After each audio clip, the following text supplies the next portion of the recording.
It's your girl Lyric. She's back with another video. Don't forget to like, comment, and subscribe. And thank you guys for all the support. Hi guys, it's me. I'm back with another video. I recorded this video yesterday, and when I went to edit it, I was really just like too hyper, talking too fast, not focused. So here's the better version. I still didn't do my intro, so it'll be inserted. But this is gonna be episode 2 of the journey, and I decided that yesterday 18 and 19 have to be their own episodes, just because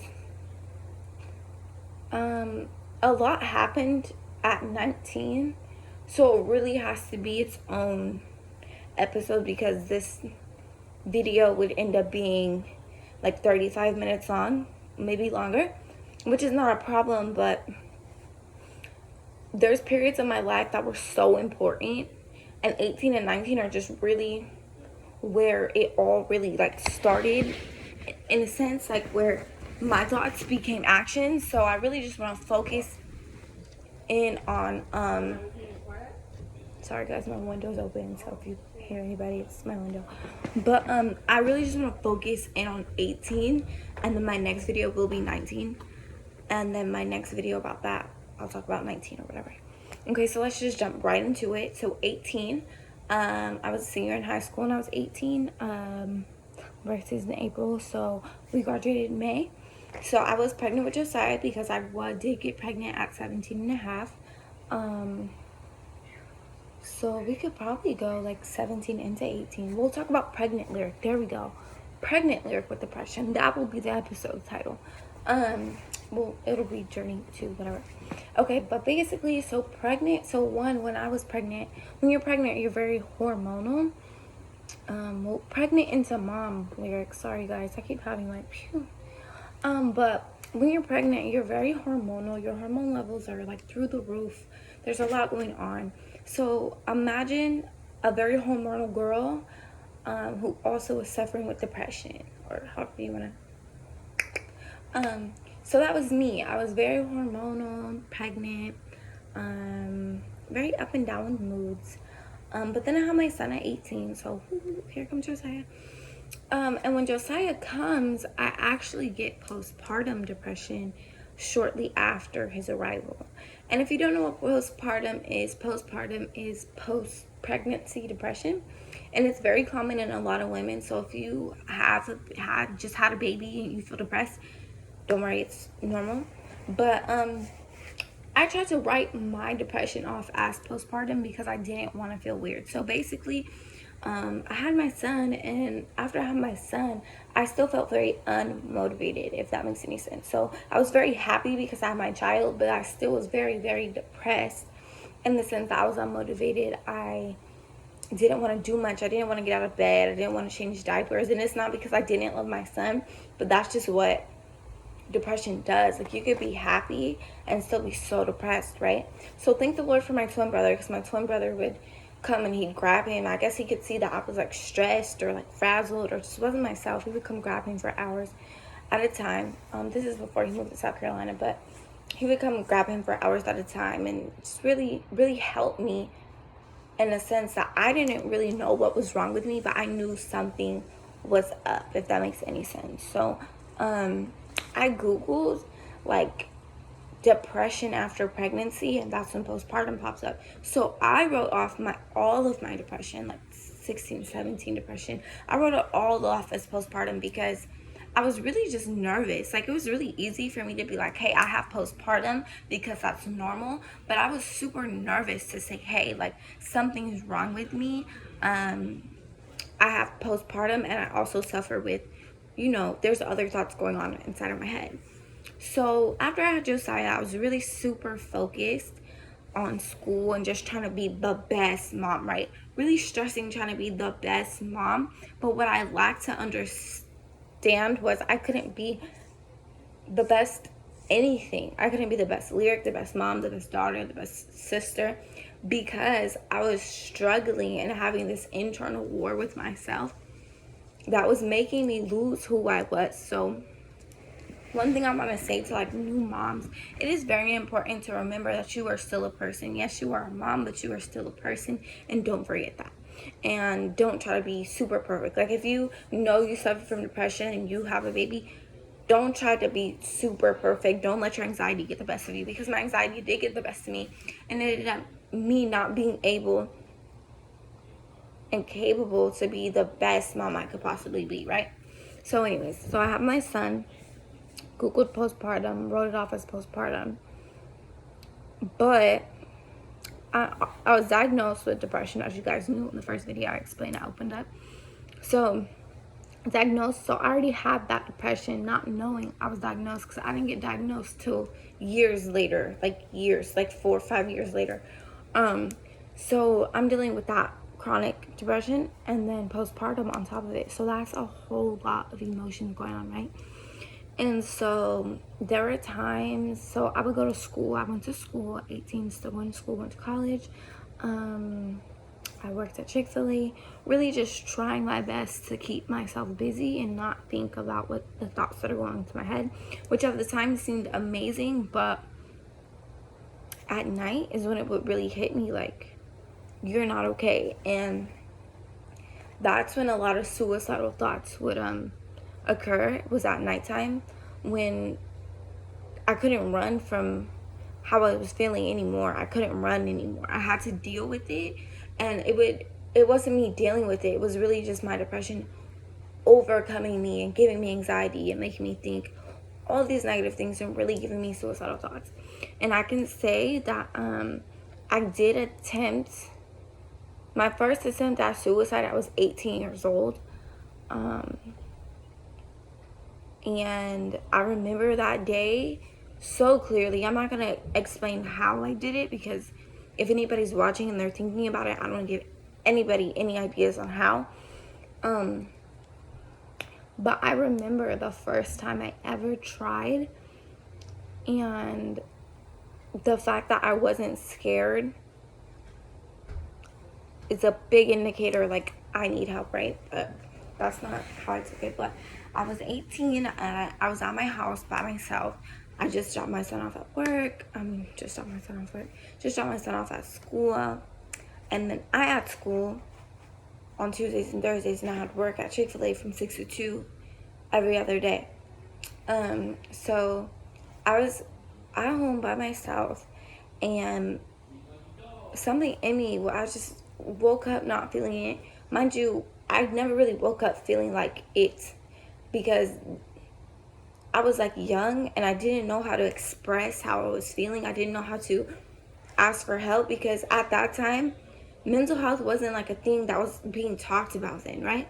So I didn't want to feel crazy, because it's like, I don't want you to send me to a mental institution. I don't want you to tell me to go get help. I don't want you to tell me to take meds.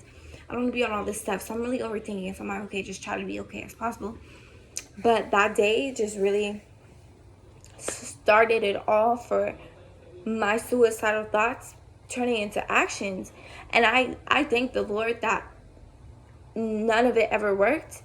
But I was just really in a dark place, and believe it or not, it gets like darker than this.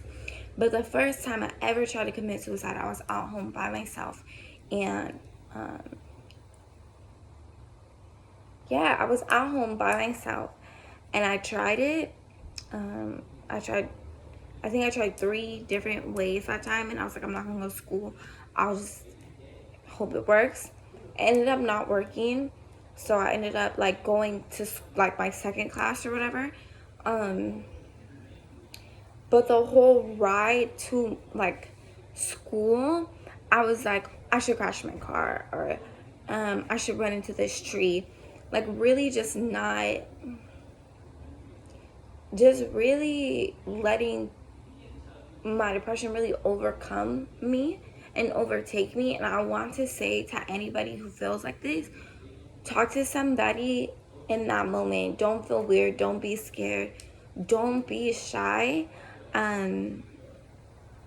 Because had I talked to somebody when I was 18, the things that happened at 19, 20, 21, 22, mind you, I'm 22 now, they wouldn't have occurred. And the sole purpose of me making these videos is to help somebody or anybody or multiple people, anybody struggling with me. And I want to say, if you're a mom and you struggle with depression, do not get down on yourself. Do not feel like you're not good enough. You're good enough, okay? You're good enough, and you're gonna get through it, and I'm here to help you get through it. And I don't care if I don't know you, you can DM me and I will help you get through it, because I've been there, and I don't wish this on anybody. I'm glad that I am now 22 and I learned how to deal with it, and I learned the different ways to cope with it, but I would not wish this on anybody. But anyways, back to 18. So 18 is the first time I actually tried to commit suicide.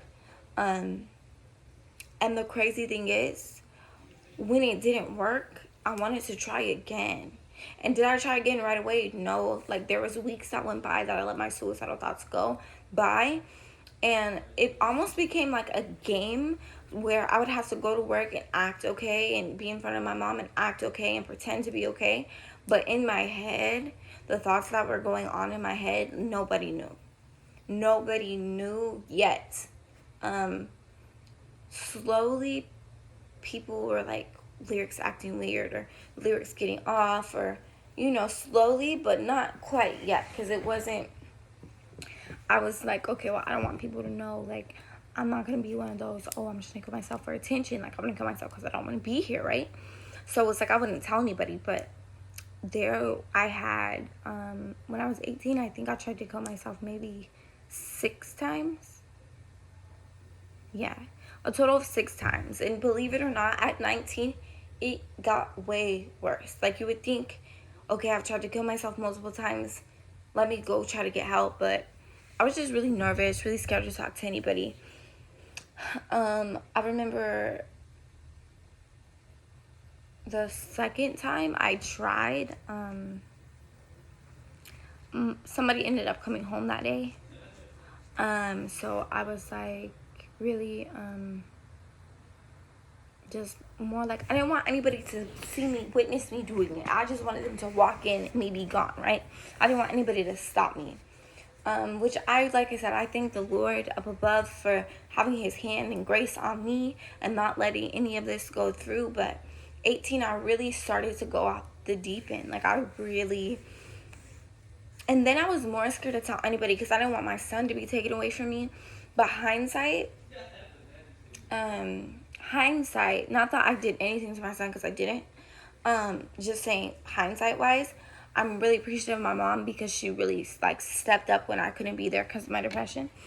And my mom didn't really know, like, I didn't really tell my mom, like, why I couldn't, like, why I randomly stopped being this perfect, great mom, like, because I just didn't know how to tell people. I really just didn't know how to tell people. But I think the 4th time, I think it was the 4th, maybe the 5th. This is crazy to me. Like, talking about this hindsight is so crazy to me. The fact that I tried to kill myself 6 times when I was 18 and it got worse at 19 is, like, mind-blowing. Like, I really am trying to hold back all types of tears, because this makes me so emotional. Like, it makes me so emotional. Like, I'm being so vulnerable and so transparent. Like, I'm just really, really grateful that I learned how to get through it, because just thinking about it, I get back into that space, and I know, like, how I felt. Like, I felt like I had nobody, and I felt like I couldn't talk to anybody, and the fact that I didn't want to be here, like, I would wake up and, like, be so angry that I woke up that morning. I would be so angry. I'd be like, please, I don't want to be here. Like, whew, Jesus, whew, this is just so emotional. But yeah, like, 18 was just so hard, and I think it was so hard for me because I'm 18, I'm a baby, right? Like, I'm 22, I'm still a baby. I'm 18, I'm a little baby, and I had a baby, and this little baby hasn't even figured out who she is. And on top of her trying to figure out who she is, there's this big old depression cloud on her. And even when she's happy, I think really the reason I got to a point that I wanted to kill myself was because, like I said, depression isn't always being sad. But it would make me frustrated that everything's going fine, but for some reason I'm still not okay. Like, I'm happy, but I'm still depressed. And it would make me wake up so frustrated and so irritated. And I remember just like being so mad and so angry. I'm like, I don't want to be here anymore. I don't want to wake up and feel like this ever again. And instead of me being productive and proactive and trying to use like positivity and really controlling my energy, this is before I knew how to control my energy. And really trying to control my energy, I was like, look, I don't want to live no more. And it got to the point, like, even when I'm like, oh, live for Josiah, I'm like, he deserves someone better than me. He doesn't deserve mom who's depressed and all this. Like, really just putting myself down. So really just feeding into all the negativity. So I was one big ball of negativity. And oh, y'all, you guys, I'm really trying not to cry. This is like really, really emotional. Ooh, Jesus. Gotta breathe. I need to calm down. But like, just really going back into that place. I know I keep saying it, but I'm just so thankful. I am so thankful that God had something planned for me, and he had something so much bigger for me. Like, I'm glad God let me get to 22 and really just figure it out. I'm not gonna say the road to figuring out how to deal with my depression was easy, because the Lord knows he was there, guiding me through it, hand on my back, like, there, you gotta keep going. Me trying to kill myself, he's like, no, I'm not done with you yet. Like, I am not done with you yet. I'm oh, wow. I'm just saying, like, bro, God is just really real. Like, he really had his hand on me. Like, I'm not done with you yet. You gotta keep going. Like, I don't care what you do, how many times you try to kill yourself. You're not leaving. You're not leaving. You gotta deal with this. And like, it made me so much stronger. Like, this was a fight that took me years and years and years to get through. Like,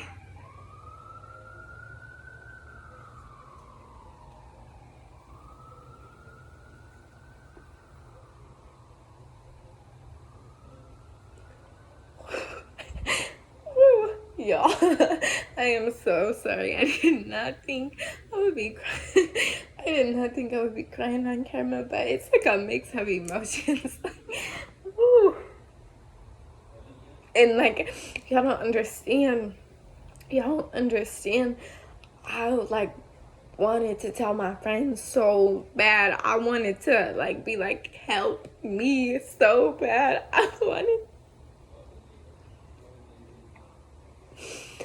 Part of me wanted someone to help me so bad, but I manifested so much negative energy. I let the negativity and I let the anxiety really get to me. I let it eat me alive, and I cannot stress to you guys enough. Please talk to somebody. Talk to somebody. And if you feel like you're the only one, talk to me, because I've been I've been there. I've been through it. I can give you tips and pointers on how to get through it, and I will do that in later videos. But right now, I just want to open up and really be so transparent, because so many people are like, Lyric, you fell off, or Lyric, what happened to you, or Lyric this, Lyric that. Lyric has been struggling with depression since she was 16. At 18 and 19 and 20, it consumed her, and somehow at 22, she is sitting on this bed after multiple suicide attempts to tell the story. And it is freaking crazy that I even say that, like, somehow, because I wish I could just, if you guys knew, and you guys will know, because I'll get there, but I'm hitting my time. I don't like to like make these too drawn out, but if you guys knew, and you guys will know, but this stuff really hits me so deep, because it just makes me like want to advocate for so many people, because mental health is so important.